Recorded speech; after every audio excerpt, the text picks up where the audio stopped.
Hey Zoom family, I'm here today with Carlos Garcia, who's from the Dallas area. I've done my first jam session with him and it was absolutely amazing, so I hope you guys will check him out.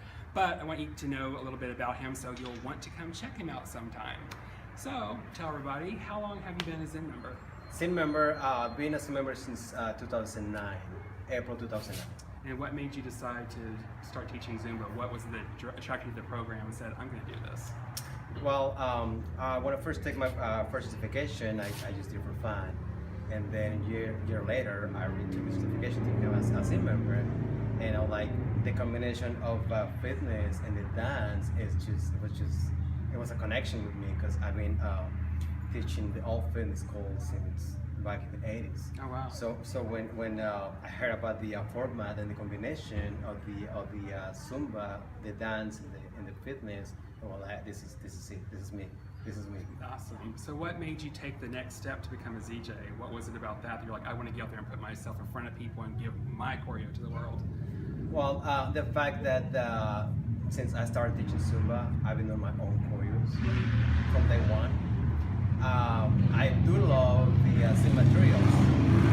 I love them. But anywhere that you go, they were teaching the same stuff. Like, oh, I want to do something different. I want to be different. I want to teach different, but I like the song. I want to do something different. Right. And I always start building my own choreos. And then a lot of the Zen members will come to my class and say, hey, I love that song. I love what you do with that song. And you have the skills. You know? I used to be a choreographer. Why not try it for ZJ? Awesome. You know, teach the skill to other Zen members and also help them to achieve their goals as instructors. Right. Yeah, that's the main way. So becoming a ZJ, how do you think that's made you a better instructor? It makes you a better instructor because of the fact that you learn not just from the training that you get as a ZJ with the Zumba program. You learn from other instructors as well. Right. Yeah, you always keep learning. And one of the things that helped me to become a better instructor is that I was able to overcome the fear of talking in public. Yeah. Because that was one of the things that I'm a very shy person. Yeah, I'm very shy. In my previous class, like back in the day, if I don't have music, I will not feel comfortable. Right. It's like I need to have the music. It wasn't gonna be like, oh yeah. Right. Yeah. The security blanket. Exactly, the security blanket. So yeah. The program has helped me a lot to become a better instructor and better person. Awesome. Yeah. What makes you choose a song? What is that makes you think, oh, I gotta have that in my set? The beat. The beat. The beat. The music. If I can feel it, oh, this is it. I can do that. I can do this. You know, as soon as you start listening to the song, like, oh, I like this beat. Right. Yeah, and you start building the chord right away. Right. Yeah. So when you first hear a song, do you immediately start visualizing the choreography, or do you hear a song you like and you're like, okay, I'm gonna make this stuff work to it? Yeah. As soon as I listen to the song, oh, I can do this to the song. I can do this. Okay. I can do this. Yes.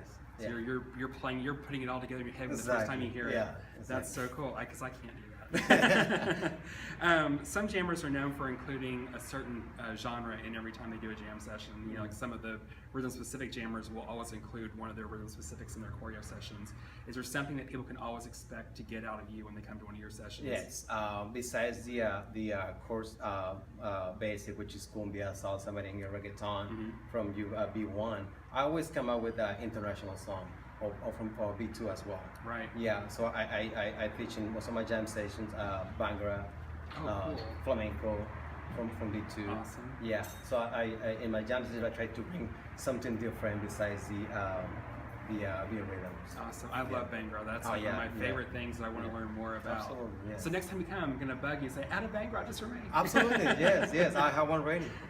What would you tell a Zen member who's never been to a jam session about why they should come? They need to attend a jam session because you learn a lot. You learn a lot from your jammers. Besides learning choreo, you learn a lot of tips, cueing, and you become a better instructor. Yeah. And then you have a lot of instructors. You can network. You can find a job. There are a lot of Zen members that find a job in the jam session. Yeah, exactly. Yeah. So and a lot of owners and students like, hey, you know, come, there's an audition. They invite you to an audition.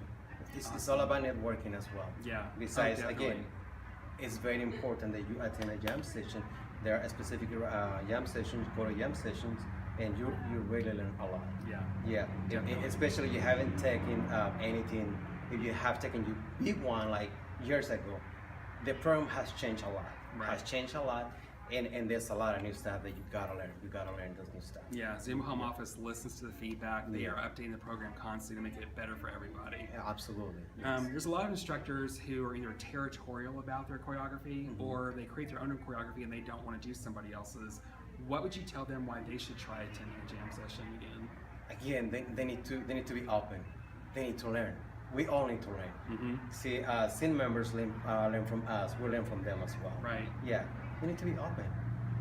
That's all. You can become a better person, a better instructor. Oh yeah. Yeah, absolutely. Yeah, I love coming to them because, you know, like we did an African song today, and it's a movement I'm not comfortable with doing. But by doing that and practicing that song, I get more comfortable moving my body that way. Right. And so it gets me out of my shell. It makes me learn new ways of doing things. I love it. What is something that you see a lot of instructors do that you wish you could just fix? It's like, oh, I wish you just wouldn't do that. Yes. Sticking to the Zumba format. Oh yeah. That's the complaint number one, and I heard that over and over and over. Please try to keep to the Zumba format. Stick to the Zumba format. You know, Zumba is Zumba. It's still 74% Latin rhythm. Yeah. You know, you cannot call a class Zumba when you're teaching 99% hip hop. You know. Yeah, we've seen that. I mean, that's something I wish, you know, the instructors would change. Yeah. Say, hey, come to a jam session. You know, you need new material. Come to a jam session. Yeah, definitely. So one more question. We were all very excited to see you get to be on stage with Beto at Zumba Fest. Okay. That was very cool. Thank you. But if you could do a master class with anybody from the Zumba world, who would your dream be to be on stage with? Oh boy. Oh boy. Yes. Like when a new Zen volume comes and you see that zest on there, you're like, oh, I'm so glad they're on here. You know what? Ricardo, yeah. He's amazing. Yeah. And Zen 57 was insane. Him and Lindsay together were insane. Ricardo's amazing. Yeah. Yes. I would love to. Okay, so Ricardo, if you ever see this video, he's always at the convention. Hit him up and drag him up on stage with you at one of your classes. Make his Z dream come true. Absolutely. Yes. So that's it, guys. Check out Carlos at his jam session soon. If you look on the jam session registration page, he's gonna be Juan Carlos Garcia. That's him. He's the only one. So come to session. We guys will see you there. Bye. Thank you. Bye.